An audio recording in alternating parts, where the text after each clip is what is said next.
Episode 3: The Cost of Being the Good Daughter. Excellent. Happy Friday. I cannot believe the year is almost over. We're, what is it, 11 days or Six. so? I think Is it's 6. 6 days? 6 days. Oh, 6 days before Christmas. Yes. Yes. I was thinking like until the end of the year. But Oh, yes, that's the next fun thing for sure is for those celebrating Christmas. Yes, yes, yes. Cannot wait to see everyone and wishing everybody the best Christmas. And happy holidays, happy Hanukkah, happy Kwanzaa, just a happy season for everyone. I am going to just start off. I'd love to just take a moment and share some initial thoughts. Today is the new moon. For those that are new to the Rooted and Becoming podcast, I'm Lily Singh, and this podcast is meant to be a safe space for us to share our stories, particularly with those who are refugees, immigrants, and to provide a platform to share their stories in a safe space. And because our stories are power. And I'm super excited to have you all join us today, December 19th. And for those who have been following me, I tend to drop new videos on following the phases of the moon. And the new moon for today is, as you all know, for those folks who do follow the phases of the moon, the new moon is meant for setting new intentions, letting go of the past, and setting new intentions and beginnings. And so, and before we step into our topic, which is around the cost of being the good daughter, I would love for you to join me in just taking a moment to ground ourselves, to share in this just sacred moment, and do some breath work, um, just to allow our intentions of being here today, being present. And so if you could join me, if you can, with just some light breath work. And we're just going to take a couple of deep breaths. We're going to breathe in on 6 seconds and release for 6 seconds. So if you can place your left hand over your heart, or excuse me, your right hand over your heart, your left hand over your belly, and take a deep breath in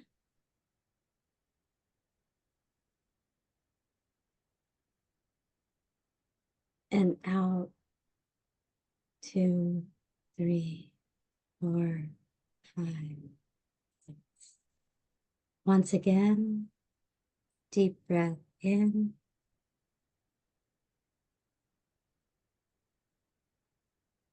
and out. 2, 3, 4, 5, 6. And one last time, a deep breath in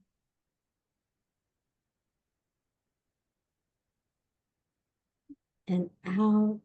2, 3, 4, 5, 6. Wonderful. Wonderful. Thank you so much. Thank you so much for being here. So we have talked about, if those of you who saw the release of the last episode, it was around the cost of being the good daughter.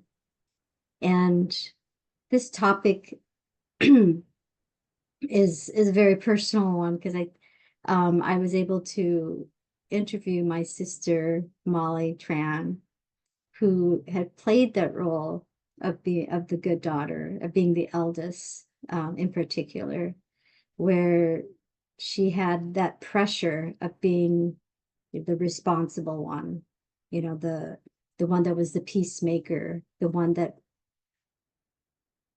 needed to be the strong one. And there was so much expectations put onto her, whether or not she wanted it. And it certainly had impacted her childhood growing up. And as a sibling, observing her was both, jarring at times because I knew how hard it was for her. But at the same time, she really saved me and has been a hero and like a surrogate mother, if you will, in my life. And I have so much love and respect for her. And I know that this role is not unique to her, and that many of us go through this in different ways. And so I wanted the opportunity for us to meet together live and just share our stories, and hopefully you don't feel like you're alone in this, and that your story is beautiful and should be heard, and we're here for it. And so maybe just to get our group going, or before we begin, I should ask, where are folks dialed in from? If you could put in the chat, just so it's always nice to know where everybody's dialed in from. If you could just put in the chat. We got San Francisco. All right, Kiara representing the Bay Area. Love it. Love it. Where else? Let me just see. Escondido. All right. All right. The Philippines, San Marcos. Oh, love it. Love it. So before we begin, I just wanted to just to get a pulse for those online. So put into the chat if any of what I just shared was relatable. Were you the responsible one? Were you the peacemaker, the one that had to be the strong one, the one that had to be perfect, the one that couldn't say no, the one that everybody went to for any and all things? I see yes, deeply resonates. Yeah. Thank you, Denora. Now, I for those of you who have watched the video, and I'm gonna bring up I'm gonna share my desktop. So what I want to do is we put some prompts together to kind of help sort of promote thought and just peel that onion to help each of us sort of heal through this, because it's, believe it or not, no matter how strong we do feel that that it helped shape the character and the person that we are, and that we are these strong individuals, there is some trauma tied to it that we could all heal from.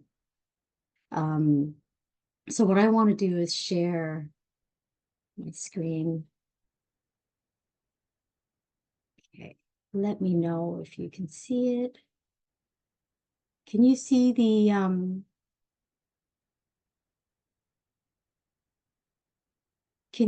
the questions? Let me know if you Yes. can. Okay, wonderful, wonderful. And I'm going to see if I can, okay. Is it big enough? The text big enough? Okay, thumbs up, great. Wonderful. So I would love to, if folks are willing to come off mute, was there something in particular from the episode that really resonated with you? And just share why, and then and how it relates, how you related to it. I would love for you to share that your story. Hi, it's Kiara. Um, there's Yeah. so many beautiful things that Malay shared. I actually, I'm the kind of person like there is a electronic form, but I do keep a notebook. And I think out of this whole thing, I mean, I could continue on and have a whole show. But I got 5 pages of it. But one of the things that are still continues to resonate, and I think early on, we're always taught to be resilient, to make sure that we can do it on our own. However, I think the best thing towards the end is that when Malay shared that just be true to yourself and ask for help. Because if you ask for help, then you can help others. For a fact, I think I've mentioned this with you, Lily, prior on, is I'm the youngest of 2 girls. It seemed like my mom always protected my sister just because of personalities. I was more in line with her personality being outgoing, outspoken. So everything growing up, it's a small family of 3. I was the youngest, but they came to me, which again, if I had to tell myself, at age 13, that it's good to actually ask for help, that you don't have to be resilient all the time. And so I love Malay's story. I love being part of Rooted and Becoming because each story has so many things that you could take away from. And so for that, I myself am grateful for you and your family opening up your hearts and sharing your stories. And thank you. Oh, thank you, Kiara.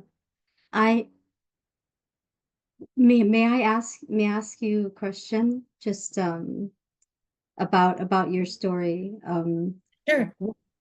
Why do you think that that they had come to you more than your sister, that they protected your sister more compared to you? You mentioned your personality, um, Yes.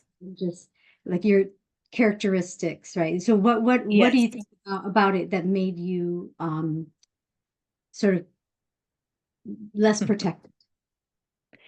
In a way that I am more decisive, Mhm, that I actually make sure that it's part of my DNA to care for others mhm, before caring for myself, and I'm learning. I actually, to be thankful that I had to hear it, and we learn from our children. mhm, And so, for the fact that my daughter told me at one point of an example is that I'm always to the point of being worried about other people's kid, like at a grocery store where I see a kid in an aisle, the parent's not there, and I start trying to fix it when my daughter says, Mom, it is not your problem. So there comes a point, and you guys talked about boundaries. So being at that age where I was young enough to be a decisive person, I think that's what made it a default. Because as Yeah, I've said, I'm not the oldest. You would think on your conversations that in Malay's situation, she's the oldest in the hierarchy of things, not necessarily hierarchy, but where it falls on the oldest daughter or just the oldest person, just like one of our friends here today that has shared from last time that it fell on her because she's the oldest of siblings, whether it's, non-gender. But I guess, as I've said, it's not like the birth order. It's just on my person, in my case with my family, yeah, it's because of the personality. yeah, But, to be fair, I was never in a position where I felt unprotected. It was more just like I felt the burden. yeah, yeah. Thank you for sharing that. Very personal thing about the your growing up, and I definitely see that just knowing you over the last several months that we've been together. So I can definitely see see what you mean by that. You're a very decisive person and just a wonderful, wonderful human being. And I've seen I've seen strong because I'm number four, and there's part of that that I could relate to. And so sometimes when they see that you're independent and like you've matured quickly or what have you, there's less attention, especially when a large family, like I I feel like parents tend to put their attention on those that kind of need it, so to speak. And Can I say something? who is that Molly? Yeah, Who is yes, yes, yes, say something. I know you're like you're out technically. Yes, you please go ahead, chime thank in. you. Thank you for sharing this story. I can looking, I sense that maybe your mom see you as being mature, smart for your age. And then let's say, I mean, I see it with my friends where they might be the oldest one, but they are not more up to par. So the parent looks to the next one, see who's going to be, because they do decide like they don't want to put all the eggs in one basket. Just kind of stay that way. But I see in my husband's side where they have total eight kids. The oldest one is a boy, but she still loves him like number one. But the son that they really like put like up in the pedestal is number four. You know what I mean? So he wasn't the oldest child, but he was smart, intellect, quick.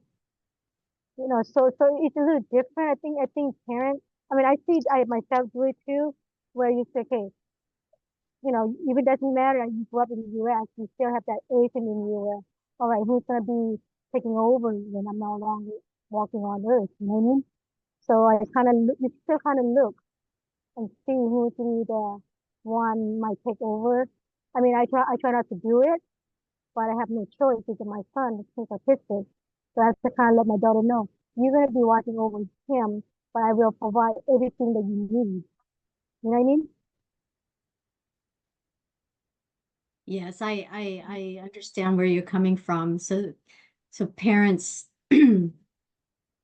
parents will so not necessarily the eldest, but those that they think that could help kind of keep the family together, kind of be the next sort of glue, if you will, to hold the family together. And that's also a lot of pressure.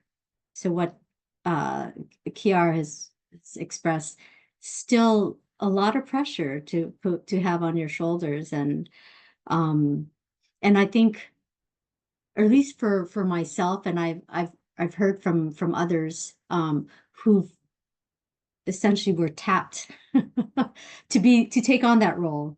even though they may not be the eldest, but because of their maturity and their uh, capabilities, they were tapped to take on that role. And I think what um, in my conversations with them is that folks forget that we're just people as well, who also have flaws, and sometimes we need to be held as well. And even though, you know, we may not need to be protected or coddled, it's just it's a nice feeling to know that someone else has your back, and not always being the one to carry and lift everybody else, because that role can be so exhausting. Yeah. Thank you, Molly. Thank you, Kiara.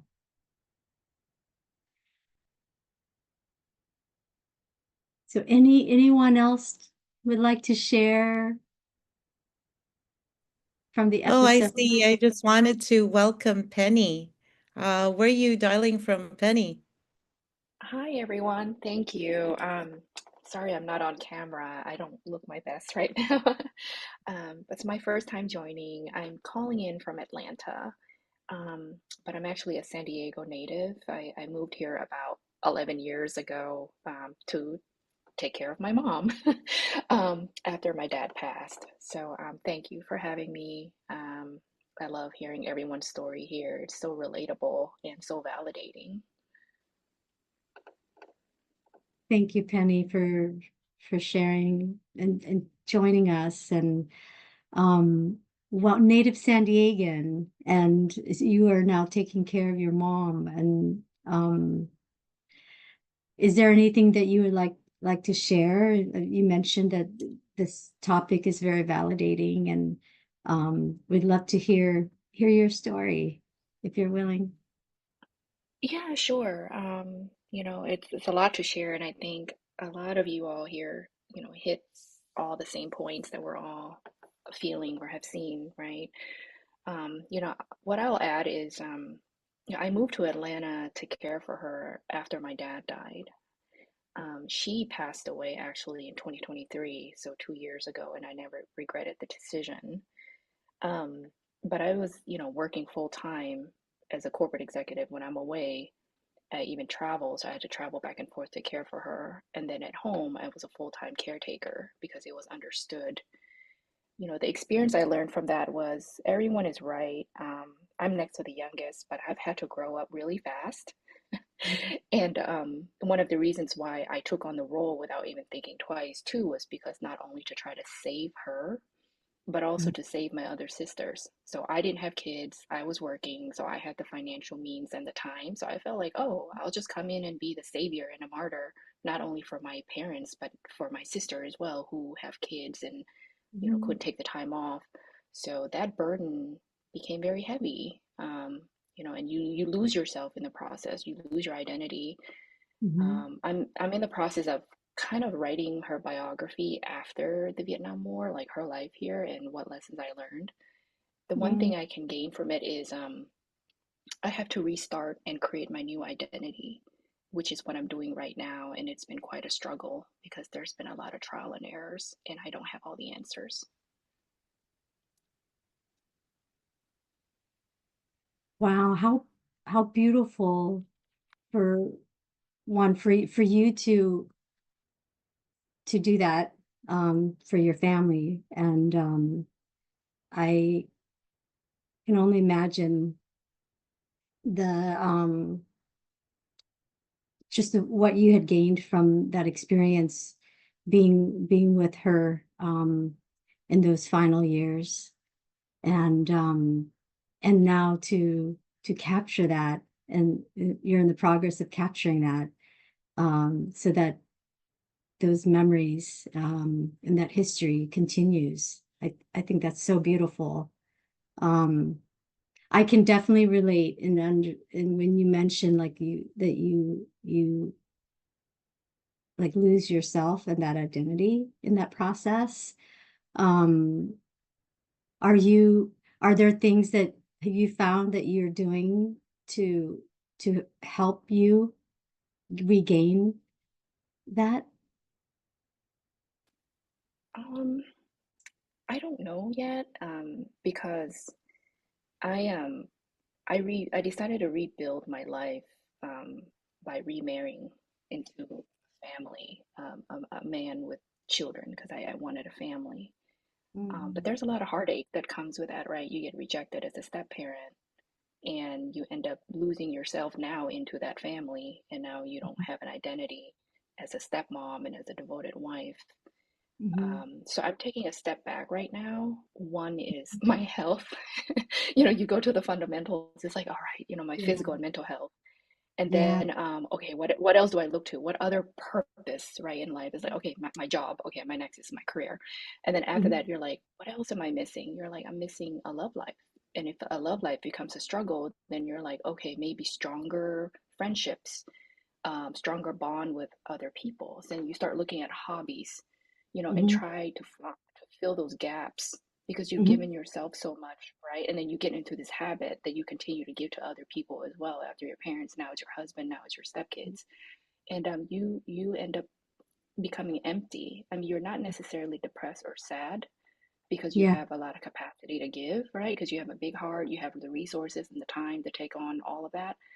But Mhm. at the same time, it feels empty when things don't work out, you know, and Mhm. I don't know Mhm. what that sweet spot is to make myself fully fulfilled in this lifetime, like to make myself feel like what is my true purpose of being here, you know, Mhm. how am I serving my time on earth, like how am I, you know, what am I supposed to be doing to feel fulfilled, because I'm not fulfilled right now, right? Mhm. Mhm. Oh, that sounds so familiar. For sure. Um, I can definitely relate to all that you said. For just personally for me, um, being divorced for 9 years now, and um, having to kind of redefine who I am after divorce. Um, and I I had to really like look inward to ask myself like what what makes me happy, like what brings me joy. Um, and one of the things that I had to learn, because I was not very good at it, was boundaries. Because I, similar to how you articulated it, when you're used to sort of having the means and having the resources, and coming from, for myself, coming from humble beginnings, I I love to give to others. It's just, it makes me happy to give. And but at one point, um, you know, to what detriment, like for yourself, you know what I mean? And when you start feeling depleted, that was like for me the point where I had to really stop and say, am I just am I learning?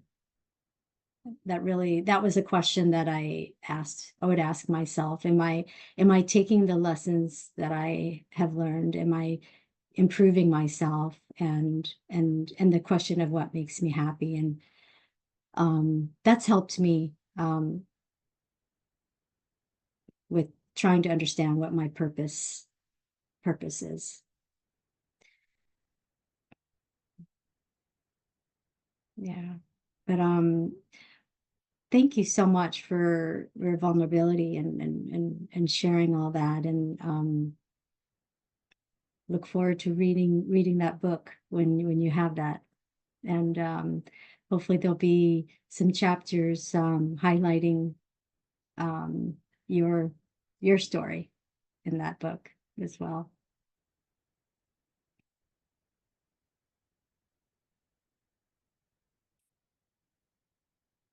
So just to move on to our our next topic, let me just hopefully you guys can see the questions here. Um,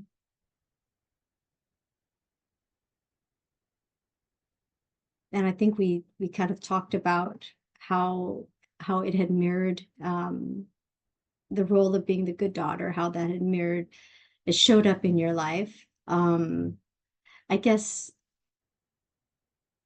the next the next topic might be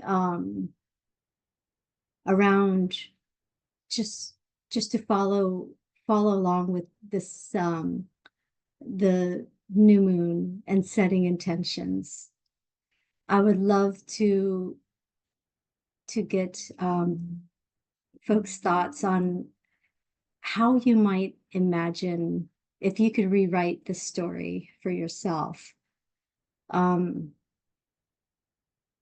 how would that look like? And I know Molly was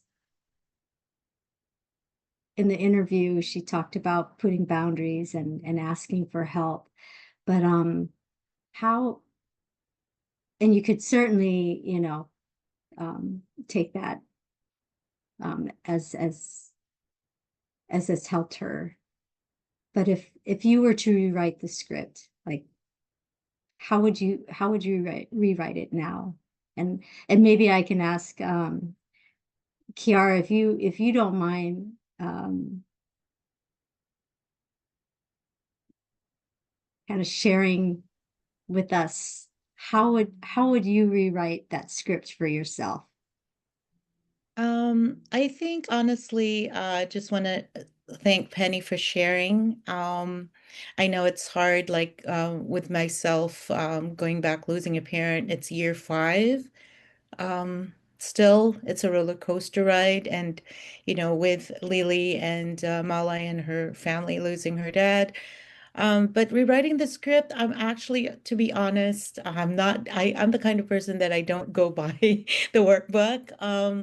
I'm at a place now that I don't want to rewrite anything Mhm. because I have embraced it. When it came to a point where I felt like my sister was ready, oh my goodness, I gave it all to her. It's payback time. And so, again, I don't want to rewrite it because that's part of my history and my DNA. Just to be vulnerable again, when my mom passed away, I took reign of what needs to be done. I gave her a guideline, but the execution, I'm like, I love you, but here you go. So that came full circle for me. On the other hand, as far as rewriting the script, definitely one of the things, and this is veering off topic, but that word, give myself permission. And it's strange because I was driving on Central Avenue, which is filled with trees and everything. And this was after like my mom passed away in a year, and I saw like purple leaves, and she loves the color purple. And you believe in God, the universe, whoever want you to believe in, BTS song came on, Permission to Dance. And whatever you believe in, that God, universe, your parents talk to you, they are here. I was driving down, that song Permission to Dance came. I looked up. It's almost like a movie, right? I looked up and I saw purple, and I'm like, thanks, Mom. Thanks for giving me permission to dance, to be happy, to Mm. just be. Now it's just to share with you. I haven't told anybody, but I did tell my kids. Mom is applying to be a backup in a video. I don't know if I'm going to get it, but so one of a good friends of ours, she is a not Tony, I think, yeah, Tony writer for a daytime soap opera. I think it's an Emmy. So she is putting out a music video. And so, yeah, I'm giving myself permission to be me, to just I be a love it. backup, an extra, whatnot. But again, it was a journey. It was a lot of healing. And so I really am feeling blessed that Penny found us. And just to ask Penny, how did you find us? Um, I received an invitation, and I think we have a mutual friend, Peta. Oh, yes. P- Yes, yes. yeah, Peter and I went to school together. We're old childhood friends, and Oh my goodness. yeah, so he actually helped, um, sort of get the word out. And I also have a couple of friends that I shared your forum here with them. It's their authors as well. They're Oh, Laotian American authors. They're children's book writers. Um, I wonderful. think, similar journey. Thank you so But much thank for you for letting me share. Yeah, love your oh, story. Thank you, Kira. Yeah, all the signs. I hear you. I know that people don't know it, but we connect with God in a different way, right? In a private way. We know it when we see it. yeah, absolutely. Absolutely. Thank you for sharing that, Kiara. I May I say something? yes, of course, Molly. Kira, thank you. I'm with you. I don't think, I mean, like I say, I break down. It's hard, but I don't think I can rewrite because the way I was brought up already, I cannot watch all my siblings, all my siblings to go through the hardship. So I would take it. So I cannot rewrite. That's one thing I can't. There's no way. You know what I mean? It's just me. It's part of me. So I cannot rewrite it. I mean, I would take the burden, the hardship, and everything else. So that way, because I promised my dad Yeah. before he died, and sometimes I do feel like, did I fail you, Daddy? You Mm-hmm. know, because all he wanted is his kids to be Mm-hmm. okay. But if Mm-hmm. they stray from the path, right? I'm not there. He's not there to protect. Then I Mm-hmm. go, did I do my job? So it's hard sometimes. Mm-hmm. Thank you for sharing that, Molly. Yes, I think for me, not necessarily rewrite it's not necessarily for me to rewrite the past, but it's to going forward to take what I have learned and to um like I do affirmations. And not everybody does that, but like it's really helped me ground myself because for so long, even when I was married and when just young, I'm 52 now, so the first 52 years I just felt like I needed to be perfect, that I needed to be the strong one. And so for me, like rewriting for me is reprogramming like my mindset and and to remind myself that I'm worthy and that it's not tied to having to perform, having to be something to somebody, and that being born is enough, being here is enough. And so for me, that's my rewriting, my internal script. Like I that I'm enough, just being who I am.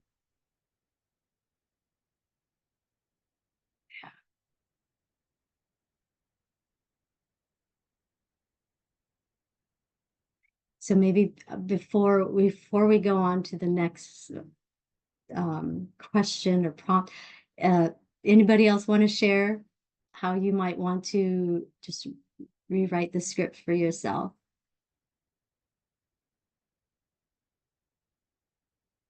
I can add in.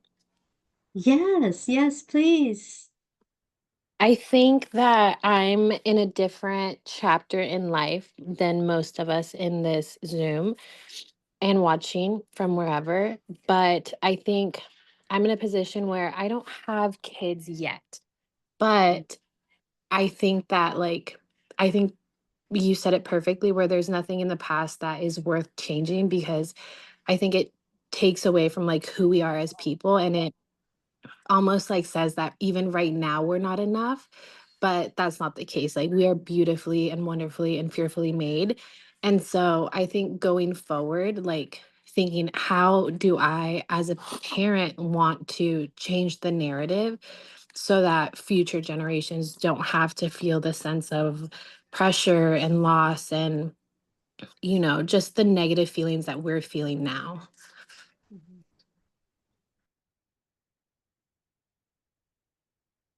Thank you so much for sharing that, Denora. Yeah, I definitely, me acknowledging that has given me it's helped me become more mindful of how I treat my kids. And and and I think Molly has also mentioned how she's looked at her kids as well. But I for sure it's played a role in how I've raised my kids. And I personally, my own just my own philosophy is I am I want to raise my kids without that feeling of obligation or feeling of um that they need to perform. And my hope is whatever they do in life, whatever they choose to do, they do it for themselves. And that they're creating joy and happiness for themselves. And if I can be a witness to that, then all the better. But thank you for sharing that. Kiara? Yes, thank you so much. I think part of it as well is the communication style.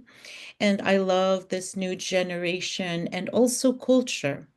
Because when I look at my kids raised by their dad and versus myself, early on, they were already not necessarily programmed, but they were, as Malay said, learn, do, show, and do. So, in a sense where I was always growing up receiving the instructions and the guidelines and what to do, not to do, this generation itself in a whole, and even like 15 years back, it was more like communicate, open up. And one thing that my spouse has said, they are in little bodies, like toddlers, 7, 8. We are here to guide them, but we do not like disregard what their thought process is. And so he was actually looking at it more factually in that sense than, we all carry our own DNA, how we were raised, and trying to, um, again, make sure that we don't fall into that same trap. So, for me, it's more just like this generation of open communication allows us, as Dinar said, learning about what needs to happen so that we don't put the pressure and the burden. And I think part of that too is really communication. When the kids come home before, or anybody, not necessarily kids or other adults that we have relationships with at work, even when, just to Yeah. let you know, everyone, and Penny, who's here in Malay, who don't know, Daisy and I work together. So for that point where communication's key, and checking in, how are you today? That could also relate to other relatives, to kids, to having being a daughter or son, or just being mindful as to how are you today. And so, in this sense, that when I met Lily, really by God, universe, that it happened, and you're doing really impactful, not just with the projects that you hold dear, but to people who have not met you or rooted in becoming still. So I'm sorry I did a circular round, but then to go back, it's just communication. Thank you. Oh, I 100% agree with that, Kiara. Thank you so much for sharing that. Yes, I have seen personally, and I think for some of you I've spoken to one-on-one, I mean, oftentimes it's the lack of the communication skills, the breakdown of communication, um, that you see in projects and relationships and connections, and um, it's it's so important, and being vulnerable when there are breakdowns, to be able to say sorry, and try to understand others' perspectives. Um, I've definitely lived all of that, and I've been humbled, despite me thinking or feeling that I have good communication skills. I've definitely been humbled by my kids reminding me, and to that end, it would make me relook at myself, and try to improve myself in that regard. But yeah, I completely agree. I don't know if anybody else wants to share their thoughts on that, but I agree.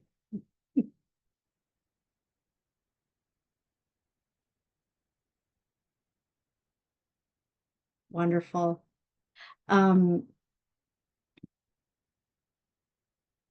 so, Kiara, you started at the beginning, you shared one of Malay's, a couple of her takeaways from the interview.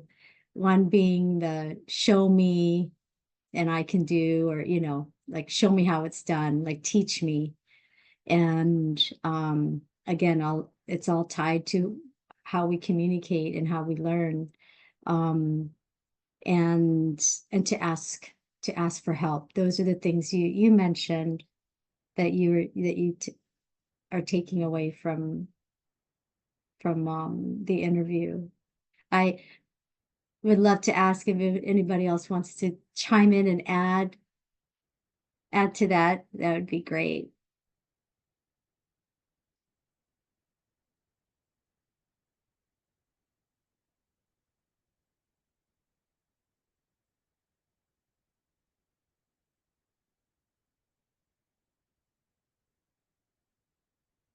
Well, I really appreciate everybody's stories, and just opening up and being vulnerable. I've learned, it's always wonderful to hear other stories, and I appreciate everybody's time. One thing for me in interviewing, I I learned so much from the guest speakers, and this being my sister, my own sister. I was surprised at learning the fact that she had lived away from the family for so long. Like that was something that I even had no idea. Um, so just sitting down and interviewing her has like opened my eyes. And it's makes me want to really get to know her more. I know it sounds so strange to say, to get to know my sister more, right? Um, but yeah, I I loved every minute of interviewing her, um, and it makes me appreciate appreciate her even more now. And I hope to continue to do this, and interview others. And it's amazing what you learn about someone when you think you know them. You find something new. Uh, so if I think Molly might still be on.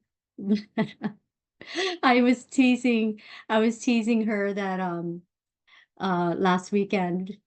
Or actually, I was teasing my brother-in-law. I'm like, you just just so you know, you might get a little extra love over the holidays because everybody realize how wonderful you are, and how much you're like my sister, and the impact that he's had on her, and the fact that he played that role in helping her break from the cycle of being that good daughter. And so that was a really touching moment. And I mentioned that to him last week, and he looked at me with some. He was a little perplexed. He's like, I'm like, you've not seen the episode, right? He's like, no, I haven't seen it yet. Oh, that was too funny. But anyhow, yeah, that was just a moment that I hold dear for sure. Let's see. Just looking at the chat to see if there's Kiara, you likes the raisin story. Yeah, it's kind of like when you watch a movie, you got to watch the whole thing. There's going to be the exciting parts of it, but I love that you kept it real. They do look like raisins. But if you guys haven't seen the whole episode, you gotta finish until the last end. Oh, that's so funny. Yeah, that's great. That's great. Um, well, thank you guys so much. Truly appreciate everybody's time, and I just want to wish you all a Merry Christmas, happy holidays, and we are our next episode is going to be it's called Home is Not a Place, and I am interviewing Michigan State House Representative My Song. She is a Hmong refugee who's born in the refugee camps in Thailand, and now one of our lawmakers in the US. So I'm super excited about that. And that episode is going to drop um, January 3rd. And hope you all tune in for that. More to come, amazing lineup for our guest speakers in 2026. And also, just a heads up, if you're in San Diego, Penny, if you ever get a chance to come to San Diego again in the near future, on Valentine's Day, we're doing a Galentine's um, in Carlsbad, a meetup, and just a little preview. We're gonna do some sound bath. Um, for those who are not familiar with that, you'll get a little glimpse on sound baths, and we'll be giving out prizes. And yeah, some it's gonna be a great time. Look for more information on that coming out. So yes, we'll work on transportation to transport you. That would be awesome for sure. And I'll next time I'm in Atlanta, definitely will give you a call. Thank you so much, Penny, Kiara. Looks like we have like 15 people. So on the line, thank you so much, Denora, Daisy, and all others who have joined us. Truly appreciate you. Have blessed holidays, and we'll see you soon. Hey, Thank you. There's Malay. Happy to see you. thank you. Bye, everyone. Thank you. Thank you. Oh, happy holidays. Happy holidays. Please follow and subscribe at Gold Tree Co. Stay rooted and becoming and worthy beyond measure.